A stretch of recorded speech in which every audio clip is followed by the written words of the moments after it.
네, 여러분, 제가 이번 킹사웨이 집회를 통해서 여러분과 함께 다시 한번 인사드릴 수 있는 기회를 가졌고, 또 이제 이번 주에 캔사스로 돌아가기 전에 여러분과 마지막으로 함께 마음을 나누는 시간을 갖게 됩니다. 제가 증평믿음교회에 이렇게 이제 3주에서 4주 정도 함께 이곳에 머물 수 있는 시간을 갖게 되었는데, 이곳에 이제 물론 제가 3, 4주 동안 이제 많은 교회를 방문하면서 사실 믿음교회에서 이제 제가 함께 예배드릴 수 있는 시간은 적었지만, 제가 이 한국에 있는 동안에 계속해서 이 믿음교회를 위해서 또 여러분 한 분 한 분을 위해서 제가 좀 기도하는 그런 시간을 가졌습니다. 그런 시간을 갖는 가운데 제가 하나님께 구하였던 것은, 하나님, 이 증평 믿음교회를 하나님 어떻게 위로하기 원하시고 어떻게 격려하기 원하시며 하나님 어떻게 강건케 하여 주시기를 원하십니까? 근데 제가 이제 여러분을 이렇게 생각하고 있는 가운데 우리 고재식 권사님부터 우리 김동훈 장로님, 그리고 또 가장 나이가 어린 또 제 딸 이제 하이미까지, 이 어른부터 어린아이까지 이 교회에 이 자리를 지키고 있는 이 성도님 한 분 한 분을 생각하는 가운데 하나님의, 여러분이 향한 그 하나님의 열정과 그 하나님의 간절함을 조금이나마 느낄 수 있는 시간을 가졌습니다. 그러는 가운데 하나님께서 저에게 주셨던 그 메시지가 무엇이었냐면, 하나님을 향한 여러분의 간절함보다 여러분을 향한 하나님의 간절함이 더 강력하다는 것입니다. 제가 여러분이 어떻게 이 자리에까지 왔는지, 여러분 한 분 한 분의 삶을 이제 보게 되면 참 이 자리에 계신 여러분 한 분 한 분의 삶이 참 특별하다는 생각이 듭니다. 어떤 계기로 여러분께서 이 증평에 또는 믿음교회에 거하게 계셨는지 다 스토리가 다르지만, 제가 여러분 한 분 한 분, 우리 김진경 지사님께서 어떻게 그 서울에서 이 증평까지 내려오셨는지, 우리 김은영 권사님께서 어떻게 그 서울에서 이 증평까지 오셨는지, 그러니까 여러분의 이 스토리를 생각해 보게 되면 하나님의 은혜에 정말 간절한 분들이구나. 여러분이 이 자리에 계신 그 자체가 하나님을 정말 사모한다는 그 간증의 스토리라고 저는 믿습니다. 근데 여러분, 우리가 이 오랜 시간 동안 참 믿음교회를 특별히 보게 되면 오랜 시간 훈련받고 오랜 시간 하나님께서 테스트하시고 다루신, 맞죠? 그러한 공동체잖아요. 근데 제가 여러분을 위해서 기도하는 가운데 그러한 질문과 그러한 단어가 저에게 떠오르더라고요. 하나님, 언제까지입니까? 여러분, 선지서를 보게 되면 선지자들이 그 질문을 가장 많이 합니다. 하나님, 도대체 이스라엘의 회복은 언제입니까? 영어 표현에 보게 되면 How long, O Lord? 하나님, 대체 언제? 하나님께서 분명히 증평의 부흥을 보내시겠다 하셨고, 하나님께서 우리 가정에 이러한 일들을 이루시겠다 하셨고, 하나님께서 우리의 남편을 이렇게 변화시키시겠다 하셨고, 하나님께서 우리의 자녀들을 만져주시겠다 하셨는데, 하나님, 대체 언제까지입니까? 네, 여러분, 다니엘 12장을 보시게 되면 하나님께서 다니엘에게 그 질문에 있어서 직설적으로 답해 주십니다.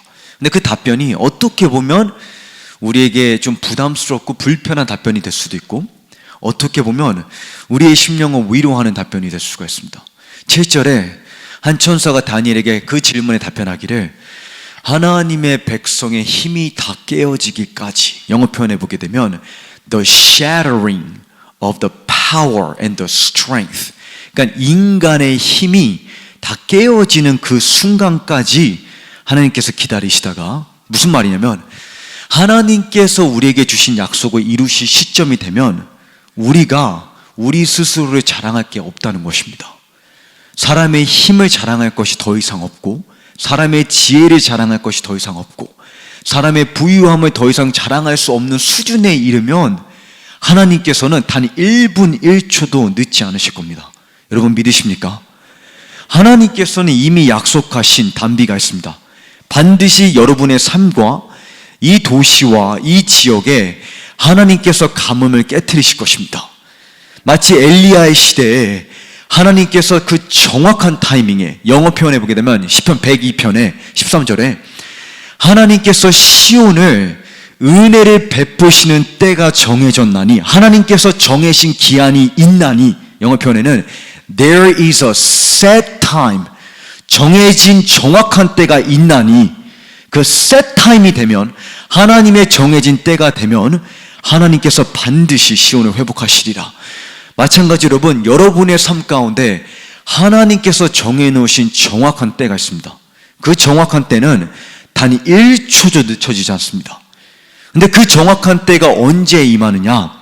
우리의 삶에 더 이상 내 힘으로 이룰 수 없다는 것이 입증되고 오직 하나님의 십자가만이 자랑케 되는 그 시점에 하나님께서는 우리가 기대하는 것 이상으로 우리의 삶 가운데, 이 도시 가운데, 이 세대 가운데 하나님의 약속을 이루실 텐데, 그 약속이 이루어지고 나면 오직 하나님의 은혜만을 탓할 수밖에 없는, 영어 표현해 보게 되면 Only we can blame on your grace. 하나님의 은혜를 탓할 수밖에 없는 그 상황을 조성하실 것입니다. 하나님께서는 지금 그 일을 이루실 때가 되었다고 저는 믿습니다. 왜냐? 여러분의 삶 가운데 제가 여러분의 삶을 보게 되면 우리의 연약하고 깨어짐 속에 여러분 한 분 한 분의 삶이 하나님의 은혜와 십자가만이 자랑되고 있는 것을 제가 조금씩 보게 됩니다. 그래서 이 공동체를 향한 그 하나님의 마음과 하나님의 그 메시지를 제가 품고 있는 가운데 하나님께서 여러분의 이 메시지를 좀 위로해 주기 원하신다는 감동을 받았습니다. 제가 오늘 여러분과 나누기 원하는 이 메시지의 제목은 우리의 삶의 변화는 어디서 시작되는가? 제가 이 질문을 던지기를 원합니다.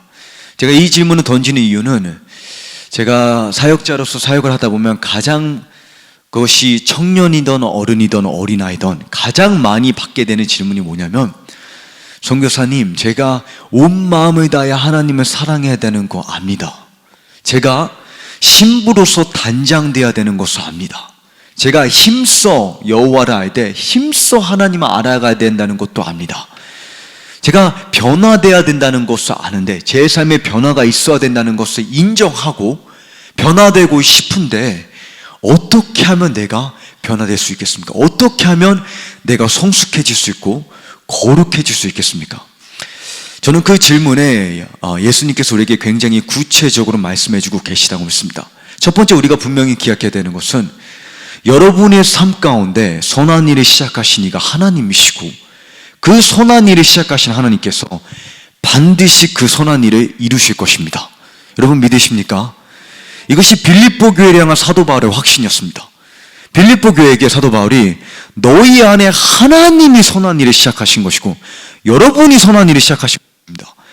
여러분이 어떠한 계기로 하나님을 만나게 되었고 하나님과 이 여정을 걸어왔던 시간에 분명히 우리의 헌신과 노력과 결단과 선택이 요구되었지만 여러분 안에 선한 일은 하나님이 시작하셨고 시작이 되신 그 하나님께서 반드시 우리의 삶의 끝이 되어 주실 것입니다. 그것이 우리의 삶 가운데 우리가 붙잡고 있는 소망이자 확신입니다. 근데 하나님 그 말은 곧 무슨 말이냐면 이 그리스도의 몸된 교회가 신부로서 반드시 단장된다는 것입니다. 신부가 단장되는 것은 확률 가능성을 따지는 게 아닙니다. 여러분, 우리는 가능성을 논하는 자들이 아닙니다. 100% 신부는 단장됩니다. 그것은 추측이나 바람이 아니라 예언이고 약속입니다. 하나님의 변함없는 약속입니다.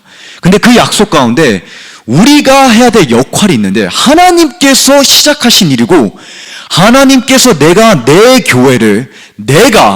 교회를 반석 위에 세우리니 음부의 권세가 능히 이기지 못하리라. 세우시는 자도 하나, 시편 127편에 여호와께서 세우시지 아니하면 세우는 자의 수고가 헛되도다. 여러분, 누가 세웁니까? 누가 이 교회를 짚습니까? 누가 우리의 삶을 지탱하고 있습니까? 누가 7뼈를 붙잡고 있고 누가 7 금촛대 사이를 거니십니까? 우리의 삶 가운데 예수 그리스도께서 그 일을 시작하시고 그가 우리를 붙잡고 계시고 그가 우리를 끝까지 인도하여 주실 것입니다. 아멘이십니까? 여러분, 하나님의 선하심은 우리가 생각하는 것 이상으로 우리가 어떠한 삶에 어떠한 시전을 겪든지 간에 만약에 우리가 하나님의 그 마음을 헤아릴 수 있다면 반드시 그 하나님의 신실하심이, 디모데에게 사도 바울이 이렇게 얘기합니다. 우리가 비록 신실하지 않을지라도 하나님은 신실하시니 하나님은 미쁘사. 왜 그러하냐? 하나님은 자신을 부인하실 수 없기 때문이라. 하나님은 하나님 자신을 위해서 반드시 당신의 교회를 성숙의 단계로 이끄실 것입니다. 근데 이 성숙의 단계로 이끄는 데는 여러 가지 과정이 있고 그것이 무엇을 의미하는지는 우리가 분명히 해야 됩니다. 제가 먼저 성숙, 신부가 단장된다는 것, 이것이 이제 킹사이웨이 집회의 이제 주된 메시지였고, 재봉용 목사님께서 여러분과 지금 다루고 계신 메시지입니다. 맞죠? 신부가 단장되어야 된다. 이 신부가 단장된다는 것에 궁극적인 의미를 제가 간략하게 정리하면서 신부가 어떻게 단장될 수 있는지, 여러분이 연약하고 깨어진 저와 여러분이 어떻게 이 거룩하고 흠이 없는 신부로 단장될 수 있는지 그 비결을, 그 첫 단추를 제가 여러분과 함께 나누기를 원합니다. 첫 번째, 신부가 단장된다는 것의 궁극적인 의미는, 최종적인 의미는 첫 계명이 첫 자리에 회복되는 것을 의미합니다. 하나님께서 오늘 이 전 세계 가운데 행하고 계신 주된 사역은 성령 하나님의 여러분의 삶과 이 세대를 향한 하나님의 제일되는 목표는 첫 계명을 회복하는 것이고 교회가 첫 계명을 살아가는 것입니다. 예수님께서 마태복음 22장에 말씀하시기를 이것이 가장 크고 첫째 되는 계명이라고 말씀하셨습니다. 영어 표현해 보게 되면 가장 크다는 게 the great, 가장 위대하고, 하나님 보실 때 가장 위대하고 가장 중요하고 가장 으뜸이 되고 가장 강조되고 있는 것이 무엇이냐? 바로 하나님을 온 마음 다해 사랑하는 것, 그것이 신부가 단장되었다는 것에 가장 최종적이고 근본되는 의미입니다. 물론 우리가 요한계시록 19장 8절을 보게 되면 신부가 세마포 옷을 입고 있는데 그 세마포 옷이 뭐라고 했죠?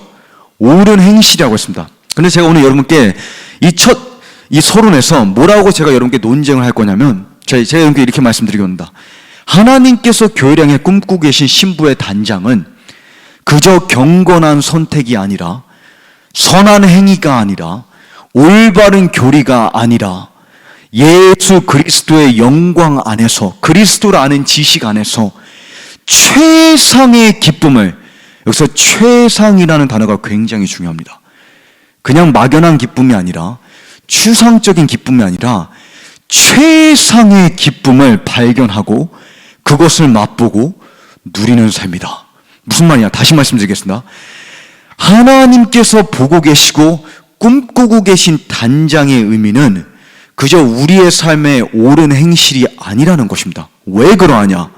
왜냐하면 세상의 타종교도 성령님 없이 인간의 의지만으로 경건한 선택을 내릴 수 있습니다.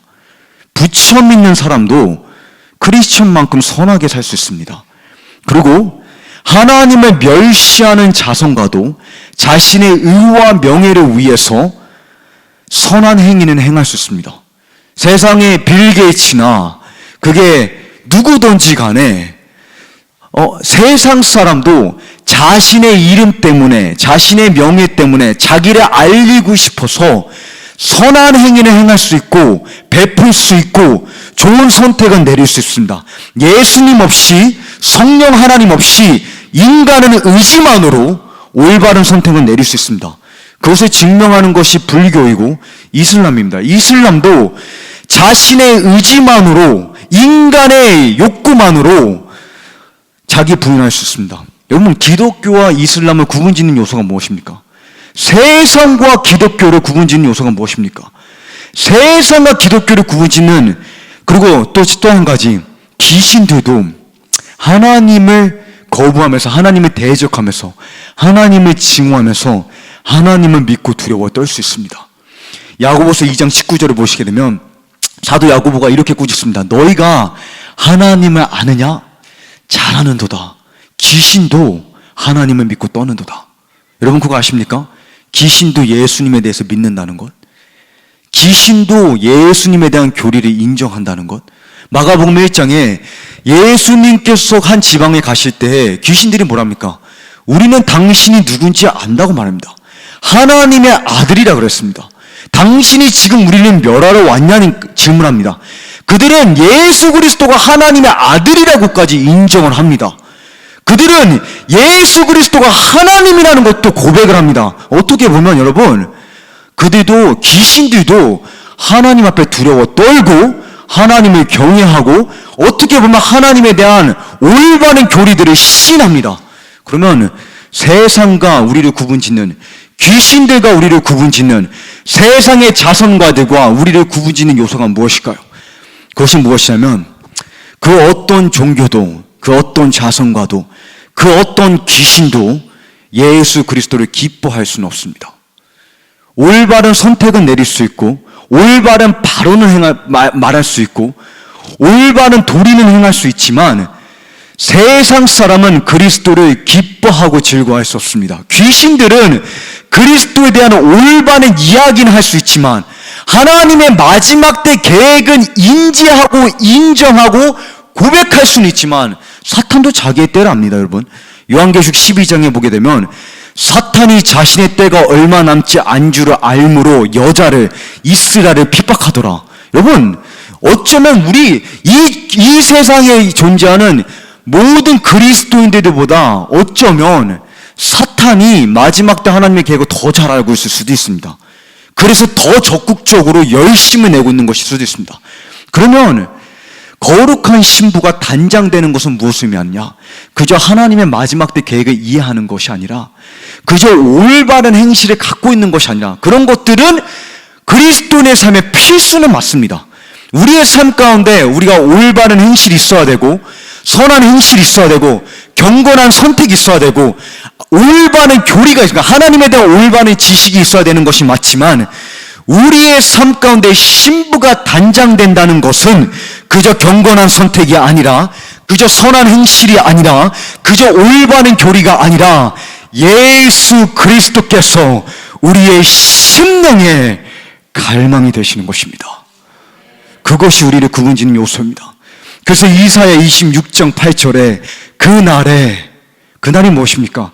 하나님의 모든 계획이 펼쳐지고 났을 때 신부의 모습이 무엇이냐? 그날에 주의 이름과 주의 기억이 우리 심령의 갈망이나이다. Your name, Jesus, and your fame is the desire of our soul. 여러분, 곧 여러분의 마음에 하나님께서 여러분의 심령을 지배하시고 장악하실 것입니다. 그러한 성숙함의 단계로 하나님께서 이끄실 것입니다. 이것이 하나님께서 보고 계신 신부의 단장의 의미입니다. 중요한 질문은, 제가 오늘 이 메시지를 통해서 여러분을 위로하고 격려하고 강건케 하기 원하는 메시지는 무엇이냐면, 중요한 질문은 교회가 어떻게 그럼 이러한 단장의 모습으로, 이러한 성숙함으로, 이러한 첫 계명의 삶으로 살 수 있는가? 그 비결은 무엇이고 그러한 우리의 삶의 변화는 어디서 시작되는가? 그에 대한 답이 예수님과 제자들의 마지막 대화입니다. 요한복음 13장부터 17장을 보시게 되면 여러분, 이 요한복음 13장부터 17장이 마태복음 24장을 예수님께서 전하시고 단 다음에 골방에 들어가서 제자들과 나누시는 대화입니다. 무슨 말이냐면 마태복음 24장과 25장이 무슨 내용입니까? 마지막 때에 대한 예수님의 메시지입니다. 이것이 어떻게 보면 화요일일 수 있습니다. 학자들은 화요일날 예수님께서 이 마태복음 24장과 25장을 다루셨다고 말합니다. 그 다음에 수요일부터 어쩌면 목요일까지 예수님께서 다루고 계신 메시지가 요한복음 13장부터 17장의 내용입니다. 이 요한복음 13장부터 17장은 우리에게 뭘 얘기해주고 있는 거냐면, 마태복음 24장의 마지막 때가 임하는 그 세대에 25장의 지혜로운 다섯 처녀처럼 기름을 준비하고자 한다면 어떠한 대화 가운데, 어떠한 진리 가운데 너희가 뿌리 박히고 심겨져야 하냐? 요한복음 13장부터 17장까지의 메시지, 그 진리 가운데 심겨져야 된다는 것입니다. 이 전체적인 메시지가 다 중요하지만 제가 여러분께 하이라이트 할 것은 요한복음 15장입니다. 이 15장은 제가 믿기로 어쩌면 성경에서 가장 중요한 본문 중 하나라고 저는 확신합니다. 제가 메시지를 전할 때 어쩌면 가장 많이 인용하는 본문 중, 제가 굳이 이것을 여러분께 말씀드린 이유는 여러분의 삶 가운데 여러분이 가장 많이 묵상하는 진리가, 가장 많이 기도하는 진리가 이 진리인지 한번 확인해 보시라고 말씀드리는 겁니다. 요한복음 15장에 예수님께서 제자들에게 이러한 비유를 주십니다. 이 비유의 포인트는 무엇이냐면 이것은 천문학이 아니라는 겁니다. 복잡하지 않다는 겁니다. 아주 기본적인 자연의 법칙이라는 겁니다. 다시 말하면 기본 상식이라는 겁니다.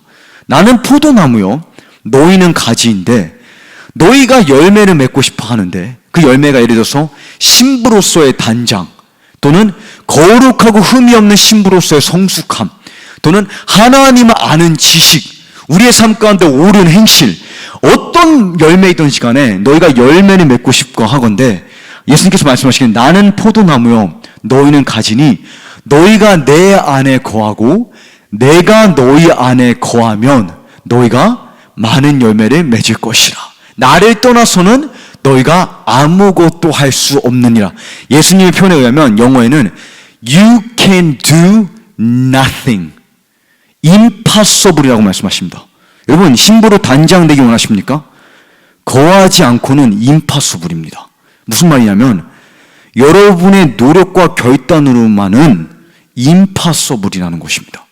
그것을 깨닫지 못하면 백날 우리가 노력하면서 성숙함에 이르지 못할 수가 있습니다. 이건 아주 기본적인 상식입니다. 우리의 노력과 결단이 불필요하다는 얘기가 아닙니다. 우리의 선택이 중요하지 않다는 얘기가 아닙니다. 우리의 시작이 어디서 비롯되냐는 얘기입니다. 예수님 말씀하시기를 내가 포도나무이기 때문에 영양분, 너희의 삶의 단장의 열매, 거룩함의 열매, 옳은 행실의 열매는 그 옳은 행실이 단장의 의미가 아니라 이것은 나 안에 거하는 삶의 실제에서 비롯되는 열매라는 것입니다. 그렇기 때문에 예수님께서 말씀하시기를 너희가 내 안에 거하는 삶을 살 때에 내가 너의 안에 단장시킬 것이라는 겁니다. 너의 역할은 내 안에 거하라는 것입니다. 열매를 맺는 것은 하나님의 역할입니다. 여러분, 인간이 열매를 맺을 수가 없습니다. 스가랴 4장에 뭐라 얘기합니까? 사람의 힘과 능이 아니요 오직 성령으로 말미암느니라. 아멘이십니까? 여러분, 우리가 노력한다고 열매를 맺을 수 있다고 생각하면 왜 새 언약이 필요하겠습니까? 옛 언약의 핵심이 무엇입니까? 사람이 사람의 노력으로 열매를 맺을 수 없다는 게 옛 언약의 핵심이지 않습니까? 그렇기 때문에 하나님께서 새 언약 가운데 무엇을 약속하신 거냐면 내가 너에게 새 심장을 이식하고 새 감각을 주고 내 영혼 너에게 주어서 메마른 뼈에게, 여러분, 메마른 뼈가 거룩한 신부로 단장될 수 있는 가능성이 있습니까? 한번 여러분 자신에게 질문해 보시기 바랍니다. 에스겔 선지자에게 하나님께서 이 뼈가 살 수 있겠느냐 물으셨을 때 에스겔 선지자가 뭐라고 답합니까? 하나님만 아십니다. 왜? 현실적으로는 불가능한 얘기잖아요. 그러면 메마른 뼈가 거룩한 백성으로 이스라엘이 죽은 메마른 뼈와 같은데 어떻게 하나님의 거룩한 신부로 단장될 수 있냐? 그러니까 하나님께서 말씀하시기를 내가 성령을 부으리니 어디서부터 시작되는 거냐면 위로부터 시작된다는 것입니다. 예수님을 향한 열정은, 예수님을 향한 우리의 헌신은 첫 계명은 나로부터 비롯되는 것이 아니라 위에서부터 임파테이션 돼야 된다는 것입니다. 그러므로 신부로 단장하라는 하나님의 부르심은 하나님의 사랑을 만끽하라는 여러분 향한 초청장입니다. 그 사랑 안에 거하라는 하나님의 초청장인 것입니다. 너희가 내 안에 거하면, 근데 중요한 것은 무엇이냐면 거하는 것의 의미입니다. 거하는 것은 무엇을 의미하냐? 요한복음 15장 9절에 이것이 우리가 주목해야 되는 진리입니다. 요한복음 15장 9절에 만약에 PPT가 가능하다면 한번 보여주시기 바랍니다. 요한복음 15장 9절에 아버지께서 나를 사랑하신 것 같이 나도 너희를 사랑하였으니 나의 사랑 안에 거하라. 지금 여기서 세 가지 진리가 우리에게 주어지고 있습니다. 굉장히 중요한데요. 첫 번째, 아버지께서 나를 사랑하신 것처럼 예수님을 향한 아버지의 열정이 어떠한지 한번 묵상해 보셨습니까, 여러분? 여러분, 우리가 때로 이런 얘기를 많이 하잖아요. 우리 이 자리에 앉아있는 여러분의 신앙의 성숙함의 기준을 떠나서 이 자리에 앉아 계신 모든 분들은 기본적으로 아는 진리가 있습니다. 하나님께서 세상을 이처럼 사랑하사. 근데 여기서 여러분 문제가 뭔지 아십니까? 이처럼이라는 단어의 의미를 우리가 놓치고 있다는 겁니다.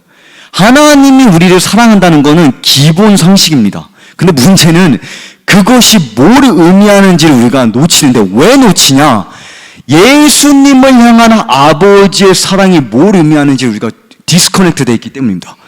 무슨 말이냐면 내가 왜 하나님이 나를 사랑한다는 것은 고백하고 아는데, 머릿속으로는 아는데 왜 그것이 내 삶에 능력이 없냐면 예수님을 바라볼 때 아버지께서 어떠한 눈빛으로, 어떠한 감정으로, 어떠한 애정을 느끼고 계신지를 내가 생각해 본 적이 없기 때문입니다. 그래서 여러분 이런 얘기를 하잖아요. 보통 제가 청년들 사역을 하다 보면 하나님께서 아버지시 나의 아버지가 되신다, 이 말이 선교사님 저한테는 솔직히 위로가 되지 않습니다. 왜냐? 내 아버지는 내가 생각하면, 아버지라는 단어를 생각하면 나한테는 나에게 상처만 주고 나에게 내 이미지 속에 나를 저버리고 내 삶에 없었던 그 아버지의 이미지가 너무 떠올라서 하나님의 아버지 되신다는 것이 나한테 어떠한 의미가, 전혀 어떠한 의미를 부여하지 않는다는 것이죠. 근데 여러분 그게 문제가 무엇이냐면 하나님은 단 한 번도 여러분에게 여러분의 경험의 기준에서 하나님을 알라고 말하신 적이 없습니다. 예수 그리스도께서 이 땅에 오신 이유는 너희가, 예수님께서 빌립에게 뭐라 말씀하시면 너희가 나와 이제껏 함께 있었건대 아버지를 보여달라고 왜 지금도 구하고 있냐 말씀하시잖아요. 나를 본 자는 곧 아버지를 보았다 그랬습니다. 무슨 말이냐면 여러분께서 하나님의 아버지를 하시던 예수님에 대한 사랑이라 말하던지 간에 그것에 대한 정의와 의미는 오직 십자가를 통해서 우리에게 계시되어야 된다는 것입니다. 십자가의 의미가 무엇입니까? 아버지가 된다는 것을 헤아릴 수 없는 인간에게 하나님의 아버지가 되신다는 것이 무엇을 의미하는지를 우리에게 계시하기 위해서, 우리에게 깨어진 그 경험을 깨고 우리의 삶 가운데 계시하시기 위해서 그리스도께서 피투성이 십자가에 달리셨다는 겁니다. 예수 그리스도의 십자가는 나의 모든 경험을 깨트리는 기준이 되는 것입니다. 그 십자가에서부터 이제 하나님이 나를 향한 감정과 나를 바라보는 하나님의 눈빛이 무엇인지를 거기서부터 우리가 깨닫게 됩니다. 예수 그리스도를 바라볼 때 여러분 하나님께서 느끼시는 감정과 생각이 있습니다. 한번 그것을 묵상해 보시기 바랍니다. 하나님, 제가 제 삶 가운데 가장 많이 하는 기도가 뭐냐면 하나님, 예수님을 보실 때 아버지는 뭘 보고 계시고 무엇을 느끼고 계십니까? 왜 제가 이 기도를 하냐면요, 저를 향한 하나님의 마음을 느끼고 싶어서. 왜냐? 예수님께서 지금 여기 원칙에 의하면 아버지가 나를 사랑한 것 같이 그 동일한 강도로 내가 너를 사랑하였으니, 무슨 말이냐면 주와를 바라보는 하나님의 아버지의 감정이 그 강도가 뭔지 아십니까? 예수님을 볼 때 느끼는 그 하나님의 강도입니다. 여러분 그거 아십니까? 여러분을 향한 하나님의 열정은 예수님을 향한 하나님의 열정과 동일하다는 것. 하나님이 여러분을 사랑하시되 예수 그리스도만큼 사랑하신다는 겁니다. 이거는 우리가 머리로 상상을 할 수 없는 겁니다. 여러분의 가치가, 다시 말하면 만약에 여러분 한 분 한 분에게 가격표, 여러분 모든 상품에는 가격이 있습니다. 맞죠? 이 자켓에도 가격이 있고 여러분이 입고 있는, 차고 있는 모든 것에는 가격이 있습니다. 그 가격은 그것의 가치를 우리에게 말해줍니다. 여러분 만약에 여러분에게 가격표를 매긴다면 그 가격표가 뭔지 아십니까? 예수 그리스도의 죽음입니다. 그리스도의 십자가입니다. 여러분의 가치는 하나님께서 죽기까지의 가치라는 겁니다. 그것이 계시될 때 그 진리 가운데 거하는 것, 그 진리를 헤아리고 묵상하고 선포하고 노래하고 그 삶 가운데 거하는 것은 그 진리 가운데 집중하는 삶의 방식을 뜻합니다. 그냥 이것을 인지하는 게 아니라 선교사님께서 그렇게 말씀하셨으니까 그런가 보다 인지하는 게 아니라 그것을 묵상하고 그것이 무엇을 의미하는지 하나님께 고백해보고 그 진리가 내 삶 가운데 계시되기 시작하면 예수께서 말씀하시기를 너희 안에 많은 열매가 있을 것이라. 너희가 거룩하고 흠이 없는 신부로 단장될 것이라. 그래서 성경이 말하기를 요한일서 4장 19절에 우리가 하나님을 사랑하는 것은 먼저 그가 우리를 사랑하셨기 때문이라. 여러분, 여러분이 하나님을 사랑하는 이유는, 여러분이 하나님을 사랑할 수 있는 원동력은, 여러분이 하나님을 온 마음 다해 사랑할 수 있는 비결은 하나님이 여러분을 온 마음 다해 사랑하시기 때문입니다. 여러분 그거 아십니까? 하나님은 여러분이 어떤 시즌 가운데 있든지 간에 지금 여러분이 영적으로 소위 말하는, 우리가 그런 얘기 할 때가 있잖아요. 영빨이 나는 지금 세다, 또는 영빨이 안 좋다, 뭐 영적으로 강하고 적고를 떠나서 여러분을 바라보는 하나님의 감정과 하나님의 사랑은 조금도 줄어들 수 없고 조금도 늘어날 수 없는 거 아십니까? 여러분, 하나님은 우리를 사랑할 때 퍼센티지를 조절할 수가 없다는 거 아십니까? 어쩔 때는 우리를 97% 사랑하시고, 우리가 너무 올바른 행실을 하면 갑자기 그 97%가 102%가 영원토록, 지금 이 순간부터 영원전부터 영원까지 예수님은 그 어느 시점이 됐을 때, 아, 김준경 지사님을 보는 내 마음에 감격과 감동이 오늘 2%가 증가했다. 그런 날은 절대로 오지 않습니다. 하나님은 매 순간 온 마음을 다해 사랑할 수밖에 없습니다. 온 마음을 다하지 않으면 그것은 하나님 자신을 부정하는 것입니다. 그 진리를 깨달을 때 우리 안에 온 마음 다한 하나님의 열정이 거기서부터 불타오르는 것입니다. 나를 향한 하나님의 열정이 먼저 임파테이션 될 때 그것이 나 안에 새 심장을 이식하고 내 안에 새 열정을 주고 내 안에 하나님 향한 새 감각을 형성할 때 하나님을 향한 헌신이, 하나님을 향한 열정이 거기서부터 불타는 것입니다. 그래서 다윗은 뭐라 합니까? 시편 69편에 여호와의 열성이 나를 집어삼켰나이다. 여러분, 하나님의 열성이 여러분이 집어삼키기를 간절히 소망해 봅니다. 지금 이 시간 우리가 하나님께 기도하기 원합니다. 하나님, 나에게 하나님의 열성을 나를 집어삼켜 주십시오. 여러분, 제가 이제 이것만 전하고 여러분께 이 메시지를 마칠 텐데요. 저는 여러분께 오늘 길게 메시지를 전할 마음이 없습니다.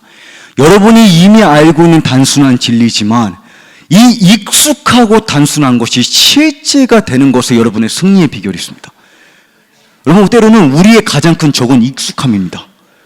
이 익숙함을 깨트릴 수 있는 계시가 임할 때 거기에서 여러분의 경험과 여러분의 노력을 초월하는 하나님의 은혜가 여러분의 삶 가운데 변화를 가져옵니다. 우리의 삶의 모든 변화는, 모든 열매는 오직 하나님의 은혜로 말미암습니다. 그러기 때문에 여러분의 삶을 향한, 혜선이를 향한, 이영순 권사님을 향한, 우리 여러분 한 사람 한 사람을 향한 저의 확신은 여러분 안에 여러분을 초월하는 하나님의 능력입니다. 잔느기용이라는 그 한 사람이 예수님을 깊이 체험하기 원하는 모든 성도에게 쓴 책이 있습니다. 예수 그리스도를 깊이 체험하기. 그 책에 이러한 서론에 이러한 얘기를 합니다. 예수님을 향한 당신의 간절함보다 자신이 계시하기 원하시는 하나님의 열정이 더 크다는 것을 믿으십시오. 여러분, 그거 아십니까? 우리는 때로 우리가 하나님을 설득하고 있다라고 착각합니다. 내가 엄청 노력해도 하나님은 그 정도밖에 안 돼? 아무개 집사, 아무개 장로, 권사, 신앙 영적 상태가 그 정도밖에 안 돼? 우리는 이렇게 하나님을 이런 식으로 착각을 합니다. 우리가 아무리 노력을 해도 하나님은 안 주실 거야. 왜? 찾고 찾는 자에게 주신다고 했으니까. 근데 찾고 찾는 자에게 주신다는 말은 하나님이 멀찌감치 우리를 지켜보고 있어요. 여러분, 돌아온 탕제 스토리에서 누가 먼저 탕제에게 달려갑니까? 아버지가 멀찌감치 빨리빨리 안 쪄? 이 자식이 말이야. 방황을 이제껏 했으면 빨리빨리 뛰어가지고 머리 받고 무릎 꿇고 회개해야지. 아버지가 그런 식으로 대합니까? 멀찌감치 오기 전부터 아버지는 이미 기다리고 계셨습니다. 여러분, 이사야 30장에 보게 되면 하나님께서 이스라엘 백성에게 패역하고 완악하고 하나님을 대적하는 그 백성에게 뭐라 말씀하신지 아십니까? 여호와께서 너에게 자비를 베푸시기 위해 기다리고 계시느니라. 미가서 7장 18절에 보게 되면 누가 주와 같으리요? 여러분, 누가 주와 같으리요? 하나님께서 세상의 모든 신과 하나님을 구별하는 요소가 뭡니까? 누가 주와 같으리요? 그 다음에 나온 문구가 뭐라고 생각하십니까? 하나님은 전지전능하시다. 하나님은 거룩하신 분이다. 하나님은 완전하신 분이다. 그 다음에 나오는 문구가 뭔지 아십니까? 하나님을 세상의 모든 신과 구별짓는 요소. 누가 주와 같으리요? 주는 자비를 베푸시기를 기뻐하시나이다. 여러분, 그거 아십니까? 하나님은 자비를 어쩔 수 없이 베푸시는 분이 아니라 자비를 베풀기를 기다리고 계시고 그 베풀 수 있는 것을 기뻐하시고 그 베푸는 가운데 우리를 기뻐하신다는 것을, 그것을 깨달을 때 4,000년의 완악한 이스라엘의 그 완악함이 깨져지고 하나님을 향한 간절함으로, 하나님을 향한 열정으로 뒤바뀌게 되는 것입니다. 그래서 제가 여러분께 하이라이트하기 원하는 진리는 무엇이냐면, 예레미야 12장을 보시게 되면 이스라엘을 하나님께서 심판하시는 장면 가운데 그들을 뭐라고 칭하시는지 보시기 바랍니다. 지금 이스라엘은 하나님께 회개한 장면이 아니에요. 지금 하나님께 돌이킨 순간이 아닙니다. 제가 여러분께 지금 다루고 있는 이 진리는 여러분 분명히 기억하셔야 되는 게, 저는 여러분께 우리가 성숙함을 이루지 않아도 괜찮다고 말씀드리고 있지 않습니다. 우리가 미성숙함 속에 안주해도 괜찮다고 말씀드리고 있지 않습니다. 영적으로 나태하고 게으른 삶을 살아도 괜찮다고 말씀드리는 것이 아닙니다. 다만 우리가 하나님을 향해 성숙하기 위해서, 단장되기 위해서 하나님의 열정이 먼저 우리에게 임파테이션 돼야 되는데, 그 진리를 성경이 우리에게 어디까지 보여주냐? 예레미야 12장 7장을 보시게 되면 12장 7장에 7절에 12장 7절, 우리 PPT 만약 가능하시면 보여주시기 바랍니다. 예레미야 12장 7절에 12장 7절입니다. 보시게 되면 내가 내 집을 버리며 내 소유를 던져서 내 마음으로 사랑하는 것을, 여기서 내 마음으로 사랑하는 자, 이게 영어 표현에는 the dearly beloved of my soul, 내가 간절히 소중하게 사랑하는 자를 그 원수의 손에 넘겼나니. 무슨 말이냐? 하나님께서 비록 우리가 죄 가운데 계속해서 거하면 우리를 원수의 손에 넘기실 것입니다. 우리를 하나님께서 징계 가운데 허락하십니다. 우리를 용광로 속에 집어넣으십니다. 근데 주목해야 되는 것은 용광로 속에 집어넣는 그 하나님의 손길과 하나님의 눈빛과 하나님의 마음이 어떤지를 헤아리고 있냐는 것입니다. 하나님께서 우리를 용광로 속에 집어넣을 때 하나님께서 우리를 뭐라고 칭하고 계신지 아십니까? 내 마음이 여전히 사랑하는 자를, 너는 여전히, 내가 비록 너를 환난 가운데 놓일지라도, 비록 너의 삶 가운데 징계를 허락할지라도 여전히 너는 내 마음이 깊이 사랑하는 자다. 이것을 깨달을 때, 이러한 하나님의 마음을 헤아릴 때, 여러분, 우리의 삶 가운데 우리의 노력이 맺을 수 없는 회개의 열매가 있는 것입니다. 그저 우리의 인간의 결단이 맺을 수 없는 은혜의 열매가 있는 것입니다. 하나님, 우리에게 이 하나님의 마음을 임파테이션 하여 주십시오. 우리에게 이러한 하나님의 심장을 이식하여 주십시오. 임플란트 하여 주십시오. 이런 하나님의 마음을 느낄 수 있는 감각을, 감격을, 새 영을 부어 주십시오. 여러분, 이게 요엘서 2장의 부입니다. 이게 요엘서 2장이 약속된 성령을 온 육체 가운데 부으리니 자녀들은 무엇을 예언할 것이냐?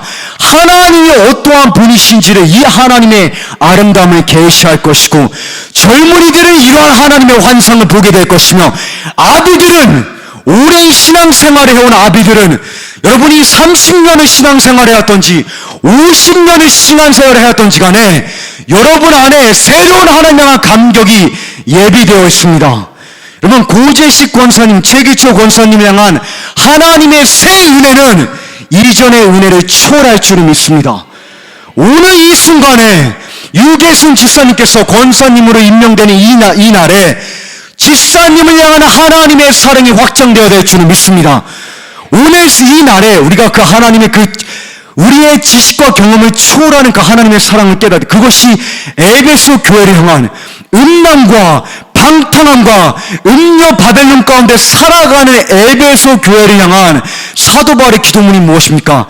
성령의 능력으로 말미암아 그리스도께서 너희 마음 가운데 계시게 하옵시고, 믿음으로 말미암아 너희가 그 사랑 가운데 뿌리가 박히고 터가 굳어져서 너희의 지식과 너희의 경험을 초월하는 그리스도의 사랑의 넓이와 길이와 높이와 깊이가 어떠함을 깨달아 하나님의 충만하신 것으로 너희를 충만케 하시기를 구하노라.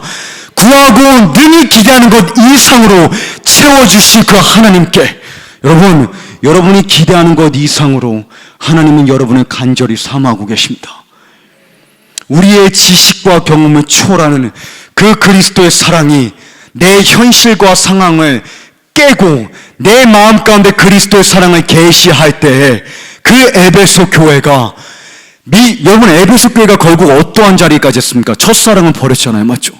7교회를 향한 하나님의 메시지는 동일합니다. 7교회를 향한 하나님의 첫 번째 메시지가 뭡니까? 첫사랑 회복하라. 마지막 메시지가 무엇입니까? 미지근한 신앙을 버려라. 첫 번째 메시지도 마지막 메시지도 동일합니다. 예수 그리스도 향한 열정이 불타라는 것입니다. 그 비결이 에베소 교회를 향한 사도 바울의 기도문에 담겨 있는 것입니다. 그리스도의 사랑이 너희 마음 가운데 계시되기를 원하노라. 이 믿음교회를 향한 여러분을 향한 제 마음의 기도입니다. 하나님, 우리의 지식을 초월하는, 우리의 경험을 초월하는, 우리의 익숙함을 깨트리는 하나님의 사랑의 깊이와 그 넓이가 이제 계시되게 하여 주십시오.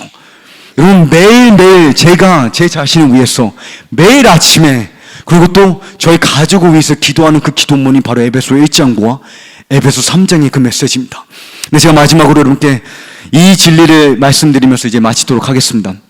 제가 여러분께 3가지 적용점을 전해드릴 텐데 이 3가지 적용점을 드리기 전에 먼저 시편 5편을 보시게 되면 시편 5편에 다윗이 하나님께 이렇게 고백합니다. 오직 나는 주의 풍성한 사랑을 힘입어 주의 풍성한 사랑을 힘입어 주의 집에 들어가 주를 경외함으로 성전을 향하여 예배하리다. 주의 집에 들어간다고 말하고 있고 하나님을 경외할 것이라 말하고 있고 하나님을 예배할 것이라 말했습니다. 근데 이것이 어디서 비롯됩니까? 원동력이 무엇입니까? 주의 풍성한 사랑을 힘입어. 만약에 여러분의 삶 가운데 경외의 심이 부족하다면, 여러분의 삶 가운데 진정한 예배가 없다면, 여러분이 하나님의 임재 안에 들어가지 않고 있지 않다면, 그리스도의 신부로 단장된 모습이 부족하다면 그것은 무슨 문제를 지금 진단해주고 있냐면 하나님의 풍성한 사랑을 충분히 맛보지 못했다는 것입니다. 그렇기 때문에 우리를 향한 초청장, 예수님의 초청장은 내 안에 거하라. 아버지가 나를 사랑하는 것처럼 그 동일한 강도로 내가 너를 사랑하였으니 이 사랑 안에 거하는 것, 일평생에 이것이 우리의 삶의 주된 대화거리가 되고 이것이 우리의 삶의 주된 관심사가 되고 집중이 되고 성경에 있는 우리의 모든 렌즈가, 여러분 빨간색 안경을 쓰면 세상이 빨갛게 보이는 법입니다. 우리가 어떠한 렌즈를 쓰고 하나님을 알아가고 있으면 마지막 때를 바라보고 있으면 신부로 단장되기 위해 노력하고 있냐는 것입니다. 나는 주의 풍성한 사랑을 힘입어. 이것이 다윗이 연약하고 깨어짐 속에 하나님의 마음에 합할 수 있었던 비결입니다. 여러분, 다윗의 삶 가운데 실수가 없었습니까? 착각입니다. 다윗은 여러분이 여태까지 어떠한 실수를 저질렀는지는 모르겠지만, 얼마나 넘어지셨는지는 모르겠지만, 다윗의 그 죄악과 다윗의 그 완악함과 다윗의 깨어짐을 아마 여러분 가운데 이 자리에 앉아 계신 분들은 다윗만큼 넘어질 수는 없을 것입니다. 거의 어쩌면 우리가 볼 때는 이 정도까지 사람이 깨어진 것이 드러나기에는 어려울 정도로, 여러분 밧세바 그 한 사건만 봐도 한 남편을 살인하고 한 아내의 남편을 살인하고 그 아내를 취했잖아요. 근데 그러한 다윗의 삶을 하나님께서 뭐라고 결론 지십니까? 사도행전 13장에 다윗이 자신의 생에 하나님의 모든 뜻을 다 이루었더라. 여러분, 그 하나님의 결론에 뭔가 문제가 있다고 생각하십니까? 그러면 여러분은 하나님의 은혜를 과소평가하는 것입니다. 하나님의 은혜는 내가 얼마나 넘어졌는지가 아니라 얼만큼 일어날 수 있냐에 달려있는 것입니다. 의인과 악인을 구분짓는 요소는 위선과 연약함에는 틀린 점이 있습니다. 여러분이 위선자인지 연약하지만 진실된 자인지를 구분짓는 요소는 넘어지냐가 아니라 넘어졌을 때 주저앉아있냐 아니면 일어나냐의 차이입니다. 가룟 유다도 예수님을 배신했고 베드로도 예수님을 배신했습니다. 두 사람의 차이는 배신이 아니라 두 사람의 차이는 다시 일어나느냐는 것입니다. 그렇기 때문에 우리를 향하는 하나님의 초청장은 이 사랑 가운데 우리의 연약함을 초월하는 그 풍성한 사랑이 우리를 잠그고 우리를 승리의 자리까지 이끌라는 것입니다. 다윗이 승리할 수 있었던 비결, 시편 18편에 그가 뭐라고 고백합니까? 시편 18편의 문맥이 배경이 무엇이냐면 그가 시글락에서 블레셋의 도시에서 16개월을 보낸 장면입니다. 하나님께서 분명히 선지자를 통해서 다윗에게 말했습니다. 블레셋에게로 가지 말라. 사울은 내가 일으킨 것이기 때문에 너는 하나님의 테스트를, 하나님의 징계를 벗어날 수 없다. 여러분, 하나님께서 우리의 삶 가운데 징계하실 때는 도망칠 수 있는 탈출구가 없습니다. 근데 다윗은 현실적으로 봤을 때 이 사울의 손길을 자신이 못 벗어날 것이라 생각했기 때문에 계속 유다 땅에 거하면 사울이 나를 죽일 거라고 두려워했기 때문에 블레셋으로 도망칩니다. 하나님이 가지 말라고 한 자리에 자신의 피난처로 삼습니다. 하나님만이 유일한 피난처가 아니라 이제 블레셋의 원수의 적진의 심장부가 골레셋의 고향이 자신의 피난처가 되어버린, 다윗이 간 곳이 하필이면 어디냐면 골레셋의 고향입니다. 그래서 골레셋의 왕이 그러잖아요. 이 사람이 사울은 천천히와 다윗은 만만이라 했던 그 다윗 아니냐, 우리의 장군이 죽인 그 다윗이 아니냐, 이순신 아니냐. 그곳에 가서 다윗이 16개월을 보냅니다. 16개월을 보내다가 결국 하나님께 깨어지고 다윗이 다시 하나님께로 유다 땅으로 돌아오는 장면인데, 그 돌아오는 장면 가운데 다윗이 뭐라고 고백하냐, 그게 시편 18편의 고백입니다. 다윗이 고백하기를 시편 18편에 나의 힘이신 여호와여, 내가 주를 사랑하나이다. 주를 사랑하기를 원하나이다가 아니라, 하나님, 나는 지금 이 순간 주님을 사랑하는 자입니다. 나는 하나님을 사랑하는 자입니다. 그러면서 그가 고백하기를 19절에 나를 넓은 곳으로 인도하시고 나를 기뻐하셨으므로 그가 나를 구원하셨도다. 영어편에 보게 되면 하나님이 나를 왜 구원하셨냐면 그가 나를 너무나 기뻐하셨기 때문이라. 여러분, 그리고 그거 믿으십니까? 하나님께서 여러분을 구원하신 이유는, 여러분을 회복하시는 이유는, 여러분을 붙잡아주고 계신 이유는 어쩔 수 없기 때문이 아니라 여러분이 못마땅하고 너무 부족하고 너무 실망스러운데, 맨날 여러분을 보면 하나님의 눈빛이 너무 실망으로 가득 찼는데 예수님이 십자가에 돌아가셨으니까 어쩔 수 없어서 봐주는 게 구원의 복음의 스토리가 아니라, 다윗이 뭐라 하냐면 나를 보실 때 나를 향한 하나님의 감격은, 그 하나님의 애정은 그 기쁨에 벅차서 그가 나를 구원하실 수밖에 없었더라. 그러면서 35절에 그가 뭐라 말합니까? 주의 온유하심이 나를 크게 하셨도다. 영어편에 보게 되면 Your gentleness, 하나님의 너그러우심이 내 삶의 위대함이 나이다. 여러분, 여러분을 위대하게 하는 능력은 하나님의 온유하심이 될 줄 믿습니다. 그 하나님의 온유하심을 계속해서 만끽하십시오. 그러면 시글락이 있었던 여러분의 삶이 예루살렘으로 돌아오는 그 하나님의 회복이 있을 줄 믿습니다. 여러분의 이 삶 가운데 어떠한 시즌 가운데 있던지 간에 나를 기뻐하는 그 하나님의 기쁨의 강물이 나의 생각을 잠그고 나를 씻기고 나를 새롭게 할 때 내가 하나님만이 나의 힘이시오, 하나님만이 나의 피난처시오, 하나님만이 나의 산성이시오, 하나님만이 나의 유업이시라는 진리로 걸어 나오게 될 줄 믿습니다. 하나님, 내가 하나님을 사랑하나니 왜요? 하나님만이 나의 능력이시기 때문이라. 내가 하나님을 사랑하는데 사랑할 수 있다고 고백하는 그 능력의 원천이 무엇이냐? 여호와께서 나의 힘이 되시나이다. 하나님의 풍성한 사랑이 내 심령의 힘이 되었나이다. 하나님, 내가 스스로 일어날 수 없는 메마른 뼈와 같을지라도 하나님, 나에게 새 심장을 이식하여 주십시오. 하나님의 사랑 안에 거할 수 있는 은혜를 더하여 주십시오. 내 안에 새 감격과 감각을 형성하여 주십시오. 그것이 아가서가 우리에게 보여주고 있는 비결입니다. 아가서에 제가 마지막으로 이 본문을 읽고 마치도록 하겠습니다. 아가서 7장에 나는 내가 사랑하는 자의 것이고 그분의 갈망은 나를 향해 있다. 이 아가서의 술람 여인이 나는 나의 사랑하는 자의 것이라는 이 표현이 신부가 단장되었다는 모습을 우리에게 보여주고 있습니다. 이 나는 나의 사랑하는 자의 것이요 나의 사랑하는 자는 내 것이다. 하나님만이 나의 지극히 큰 상급이시오. 예수 그리스도만이 나의 독보적인 만족이자 나의 극상의 가치를 지닌 보화이시오. 나는 주님의 전적인 소유로다. 이 진리에 어떻게 신부가 그 진리에까지 걸어갈 수 있었냐? 그것을 보여주고 있는 것이 1장부터 4장과 5장부터 8장의 차이입니다.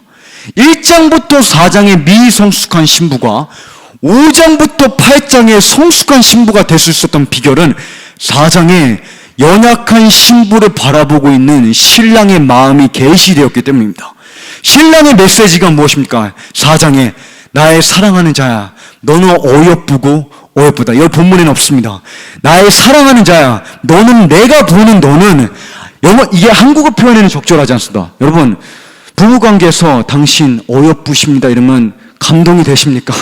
제가 한 번은 저희 결혼기념일 날에 저희 아내한테 아가소리 인용해서, 나의 사랑하는 자야, 그대의 이빨은 염소의 이빨과 같고 그대의 머리 색깔은 까마귀와 같으며, 그러니까 다시는 그런 편지 쓰지 말라고 하더라고요.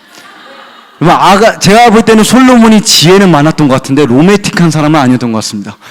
절대 부부관계에서 절대 인용하지 마십시오. 근데 이 한국어 표현은 좀 적절하지 않잖아요, 맞죠? 어여쁘고, 여러분, 김동훈 장로님이 어여쁘고 어여쁘다라는 말을 들을 때 감동이 오실 거라고 생각하십니까? 제가 볼 때는 그런 메시지가 우리에게 감동이 안 오잖아요, 맞죠? 근데 여러분, 이 문자가 우리에게 살아있고 운동력이 있는 하나님의 칼이 되기 위해서는 성령의 계시가 필요합니다. 이 글자가 우리의 삶 가운데 능력이 되고 우리의 삶의 변화를 가져오기 위해서는 성령께서 계시해 주셔야 돼요. 근데 한국어 표현은 너무 적절하지 않은데, 어여쁘다라는 표현이 영어에는 My beloved, 내가 사랑하는 자야, You are beautiful and you are beautiful in my eyes. 내 눈에 너는 얼마나 아름다운지 아니? 내가 볼 때 너는 얼마나 아름다운지 너는 그것을 알고 있니? 내가 보는 너를, 내가 바라보고 있는 너를 향한 나의 눈빛이 어떤지 알고 있니? 그러면서 9절에 뭐랍니까? 4장 9절에 너의 한 번의 눈길이 내 마음을 사로잡았다는 것을 아느냐? 그러니까 우리의 연약함 속에 우리가 다시 일어날 때 예수님을 사랑하게 우리가 내리는 작은 선택들 가운데 예수님의 마음이 얼마나 감동을 받고 어떠한 감격 가운데 우리를 어떠한 눈빛으로 바라보고 있는지를 깨달을 때 2장에서 나와 함께 산으로 올라가자에 불순종했던 신부가, 작은 여우로 인해서 포도원이 망쳐졌던 미성숙한 신부가 5장에 사랑병에 걸린 성숙한 신부로 거듭나는 것입니다. 그러면서 그 신부의 고백이 무엇입니까? 내가 사랑하는 자는 만인 가운데 으뜸이다. 그의 전체는 아름답도다. 나는 나의 사랑하는 자의 것이요 나의 사랑하는 자는 내 것이다. 그러면서 신부가 공개하는 이 성숙함의 비결은 무엇입니까? 어떻게 하나님을 이렇게까지, 예루살렘 딸들이 그 신부에게 묻지 않습니까? 너의 사랑하는 자는 무엇이건데, 너가 경험한 하나님은 무엇이건데, 너가 경험한 십자가의 능력은 대체 무엇이길래 너는 이같이 그를 사랑하느냐? 그러할 때 신부가 뭐라고 그것에 답해 주냐면, 예루살렘 딸들은 미성숙한 신부입니다. 아직 2장에 머물고 있는 신부들에게 신부가 자신의 삶 가운데 성숙해질 수 있었던 비결을 뭐라고 우리에게 얘기해 주냐면, 나는 나의 사랑하는 자의 것이요 그의 갈망은 나를 향해 있도다. His desire, 나를 향한 그의 갈망은, 나를 향해 그가 바라볼 때 갈망 가운데, 기쁨 가운데, 나를 향한 하나님의 감격 가운데 그가 나를 노래하고 있도다. 그 노래가, 신랑의 노래가 우리의 심령에 사무친 불과 같을 때 하나님을 향한 열정이 우리의 마음 가운데 불타게 될 줄을 믿습니다. 그래서 스바냐 3장 14절에 예루살렘 딸들아 노래할지어다, 잉태치 못한 여인아 노래할지어다. 왜 노래합니까? 어떻게 노래할 수 있습니까? 잉태치 못했는데 왜 노래하라고 말합니까? 17절에 주 너의 하나님께서 너를 향한 기쁨을 이기지 못하여 노래하신도다. 그 신랑의 노래소리를 듣고 있냐는 것입니다. 그 사랑 안에 거하고 있냐는 것입니다. 그 노래소리가 우리의 심령을 울리게 되면 예수님 향한 열정 가운데 우리의 심령이 매료될 줄을 믿습니다. 여러분, 그 신랑의 노래를 들으시길 바랍니다. 그 사랑 가운데 거하시길 바랍니다.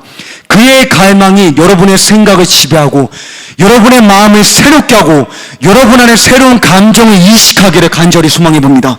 그래서 3가지 적용을 하고 제가 이제 함께 기도하고 메시지를 마치겠습니다. 우리가 이 사랑 안에 거하기 위해서, 우리가 이 삶을, 예수님께서 말씀하시기를 거하라.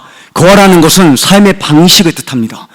지금 여러분께서 메시지를 통해서 이 진리 가운데 동의하신 것은 첫 번째 이 걸음을, 첫 번째 단추를 여러분께서 끼신 겁니다. 그러면 이제 그 뒤로부터 우리가 이것만이 전부는 아니지만 이 3가지, 제가 삶 가운데 가장 많이 적용하는 3가지 진리가 무엇이냐면, 3가지 적용점. 첫 번째는 이것을 놓고 기도하는 것입니다. 매일 여러분께서 만약에 오늘 하나님의 사랑의 깊이를 맛봤다면 내일은 여러분 오늘을 초월하는 하나님의 은혜와 사랑이 이미 마련되어 있습니다. 매일 그것을 향해서 달려간 게 사도 바울의 삶입니다. 내가 이전 것은 잊어버리고 과거에 다메섹에서 얼마나 놀라운 경험을 했는지는 나는 이미 잊어버렸다. 오늘 봇대를 향해서 오늘 그 그리스도의 사랑의 깊이와 높이와 길이와 넓이를 오늘 나는 맛봐야만 한다. 그것을 향해서 내가 달려간다. 그것을 놓고 매일 기도하는 겁니다. 하나님, 내 삶에 예를 들어서 김은영 권사님을 위해서 기도한다면 하나님 영광의 아버지 김은영 권사님에게 지혜와 계시의 영을 주십시오. 하나님이 어떠한 분이신지를 알게 하여 주십시오. 성령께서 계시하시지 않으면 내가 하나님을 알 수가 없습니다. 하나님 내 안에 새 심장을 이식하여 주십시오. 그리하여 마음의 눈이 밝혀졌소. 하나님의 부르심의 소망이 무엇인지, 이 요한복음 15장에 있는 우리의 부르심의 소망이 얼마나 위대한지, 그리고 그 성도 안에 있는 하나님의 유업, 여러분이 향한, 현민정 자매님이 향한 하나님의 유업의 영광이 얼마나 놀라운지를 위해서 기도하고 있는 게 에베소 1장 기도문입니다. 여러분이 하나님께 얼마나 존귀로운 존재인지, 가치 있는 자인지, 그것을 깨닫기를 위해서 사도 바울이 기도해서, 왜? 그것을 깨달을 때 4장부터 6장에 그리스도인의 삶을 살 수 있기 때문입니다. 다시 말해서 1장부터 3장의 사도 바울의 기도를 듣지 않으면 4장부터 6장의 선두주자의 삶을 살 수 없다는 것입니다. 그래서 4장의 사도 바울이 에베소서 4장에 그러므로로 시작하는 겁니다. 1장부터 3장에 내가 너에게 이러한 복음의 신비와 복음의 능력을 위해서 기도하고 전하였으니 그것을 깨달았으면 그러므로 너희는 하나님의 뜻 가운데로 행하라. 하나님의 뜻 가운데로 행하는 능력은 이 기도문 우리의 삶 가운데 매일 선포되어야 될 줄 믿습니다. 여러분 자신을 위해서, 여러분의 가정을 위해서, 여러분의 공동체를 위해서, 이 지역과 사회를 위해서 매일 이것을 놓고 기도하십시오. 성령께서 이것을 여러분이 임파테이션 해 주실 것입니다. 우리의 지식과 우리의 경험이 이것을 제한할지라도 하나님의 계시가 임하면 여러분 사람이 헤아릴 수 없는 영역에 하나님께서 이끌어 주실 것입니다. 자, 두 번째, 하나님의 말씀, 이 진리를 상고하고 공부하고 묵상하고 선포하십시오. 여러분이 성경 읽을 때 뭐가 여러분의 목표인지는 모르겠지만 제가 성경 읽을 때 저의 가장 우선되는 목표는 예수님의 감정을 공부하는 것입니다.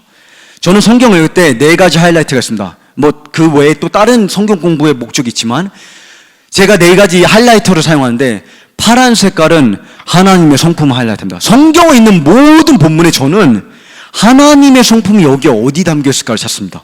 예수님의 아름다움이 어디에 있을까? 그러니까 예를 들어서 여러분께서 저랑 마지막 때 150장을 공부할 때 마지막 때 150장을 공부할 때 그냥 이론과 지식과 인포메이션이 전달되는 게 목적이 아닙니다. 레위기 26장에 예수님의 감정은 무엇일까? 예수님의 성품은 무엇인가? 예수님의 타이틀은 무엇일까? 그래서 저는 파란 색깔은 하나님의 성품을 색칠합니다. 성경에 있는 모든 본문 가운데 하나님의 성품이 조금이라도 발견되면 한 단어일지라도 그것을 파란색으로 다 색칠합니다. 두 번째는 하나님의 타이틀, 하나님의 이름은 노란색으로 색칠합니다. 왜냐하면 그 하나님의 이름 안에 하나님의 마음이 담겨있을 때가 있기 때문입니다. 예를 들어서 요한일서 4장 16절에 하나님은 사랑이시라. 그럼 그건 노란색으로 색칠하는 거예요. 그 하나님의 사랑이시라를 그냥 읽고 지나가는 것이 아니라 저는 그것을 대화로 바꿉니다. 하나님이 사랑이시라는 것이 무엇을 의미합니까? 그것이 저한테 무엇을, 어떠한 적용점을 가져옵니까? 하나님께서 사랑이심에, 사랑을 하시는 분이 아니라 사랑이심에, 하나님께서 사랑의 정의가 되어주시면 하나님 감사합니다. 그리고 하나님은 노래, 하나님이 사랑이신 것을 찬송합니다. 하나님 나에게 이것을 저는 성경에 있는 모든 구절들을 대화로 바꿔요. 그냥 읽고 지나가면 엠마오로 가는 길이 아닙니다.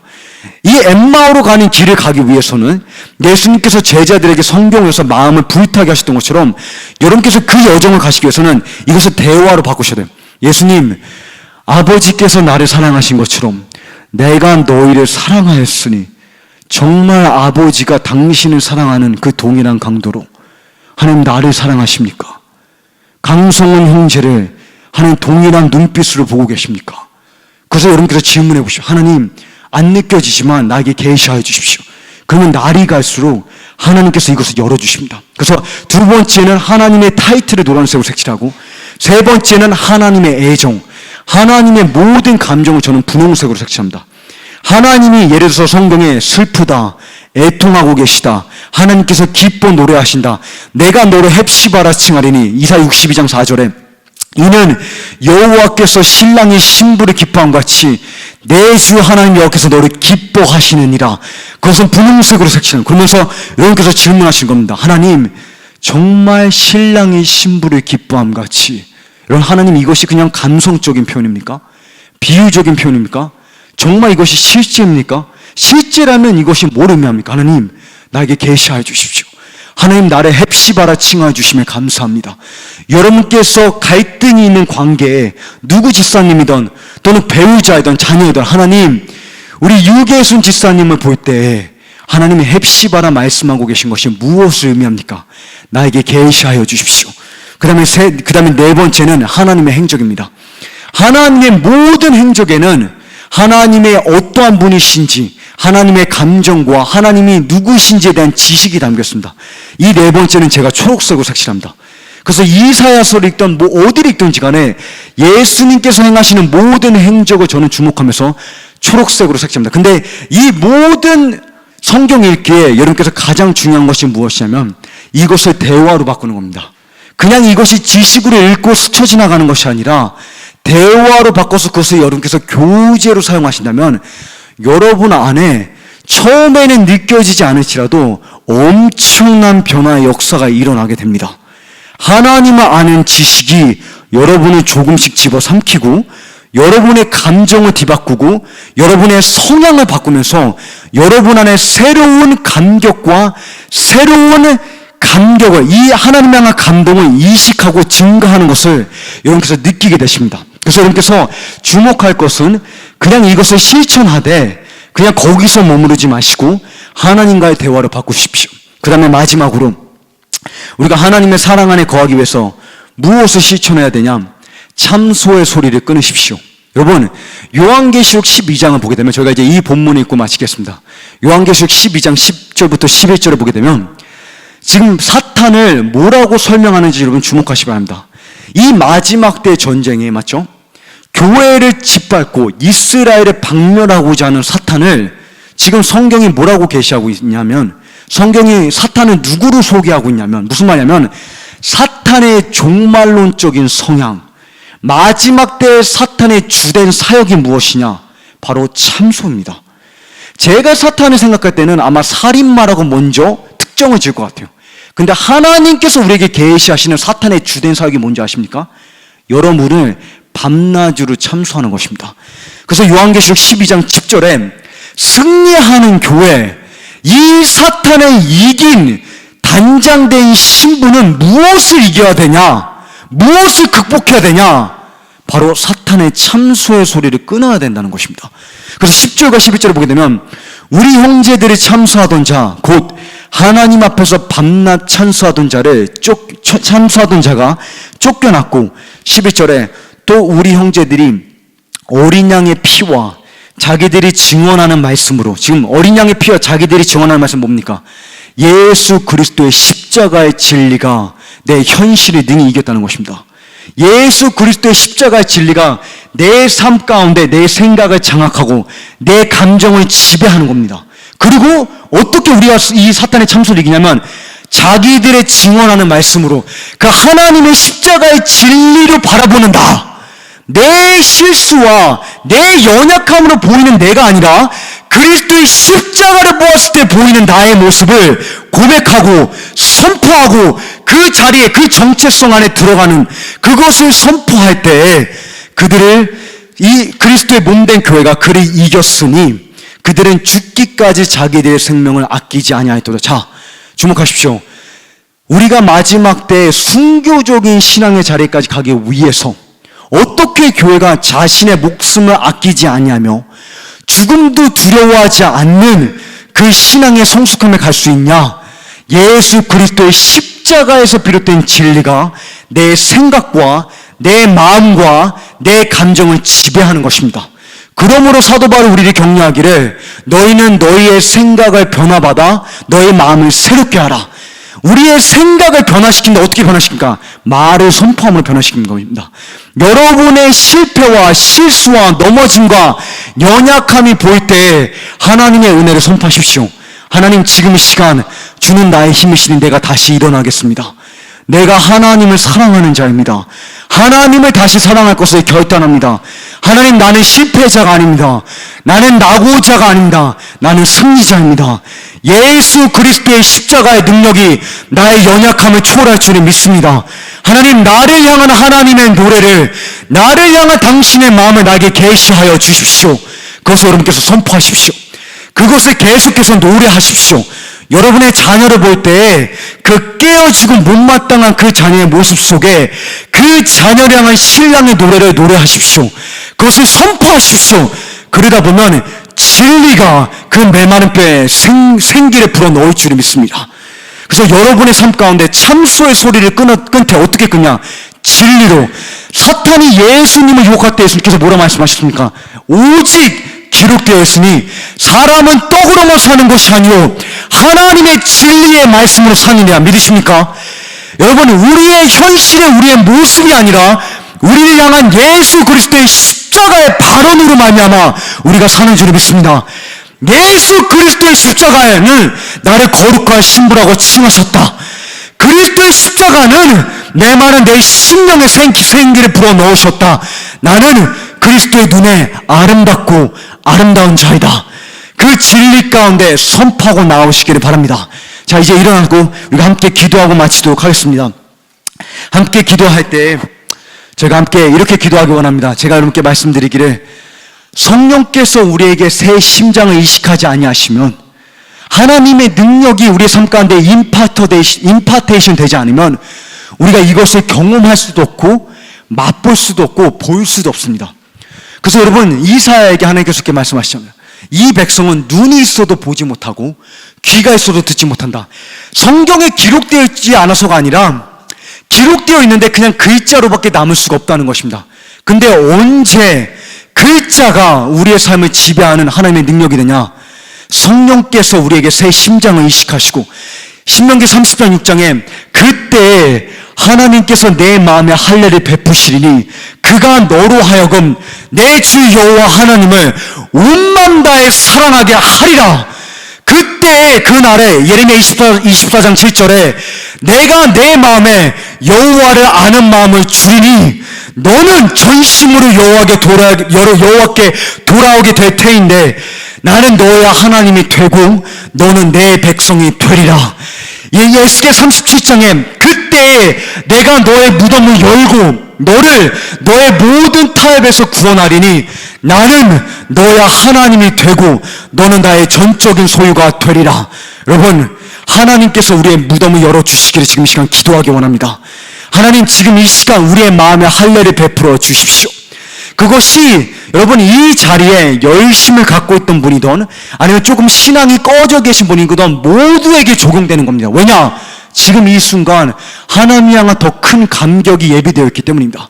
하나님, 내 안에 하나님 향한 새 감격을 느낄 수 있는 마음의 할례를 베풀어 주십시오. 하나님을 묵상할 때 이 진리가 그저 글자로 문자로 남는 것이 아니라 내 마음에 내 심령과 관절과 골수를 쪼개고 내 영혼의 생기를 불어넣는 능력이 되게 하여 주십시오.